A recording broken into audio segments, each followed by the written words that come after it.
ఇప్పుడు చెప్పు హెడ్గేవార్ గారిని కొకైన్ అని ఎందుకు అన్నారు? 1910లో హెడ్గేవార్ గారు మెడికల్ చదవడానికి కలకత్తా వెళ్ళారు. అయితే అక్కడ నేషనల్ మెడికల్ కాలేజ్లో జాయిన్ అయ్యి చదువుతున్నప్పుడు అనుశీలన సమితిలో జాయిన్ అయ్యారు. బకిం చంద్ర చట్టోపాధ్యాయ్ అంటే బకిం చంద్ర చటర్జీ గారి శిష్యులు కొంతమంది కలిసి స్వామి వివేకానంద గారి ఇన్స్పిరేషన్తో ఈ అనుశీలన సమితి స్టార్ట్ చేశారు. అయితే ఇది స్టార్ట్ చేసినప్పుడు జిమ్ లాగా ఉండేది, అంటే నాటు జిమ్ అనుకోండి. అయితే కాలక్రమేణా ఇది ఒక సీక్రెట్ రివల్యూషనరీ ఆర్గనైజేషన్ లాగా మారింది. దానిలో హెడ్గేవార్ గారు జాయిన్ అయ్యారు.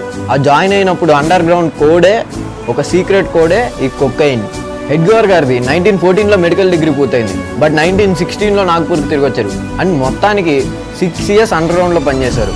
అయితే భగత్ సింగ్తో పాటు ఉరి తీయబడ్డ శివరామ్ రాజ్గురు ఆయన కూడా హెడ్గేవార్ గారు స్థాపించిన RSSలో శిక్షణ పొందారు. సరే కానీ గోల్వాల్కర్ గారు ఎవరు తెలుసుకుందాం ముందు వీడియోస్లో. ఫాలో బట్టి షేర్ చేసి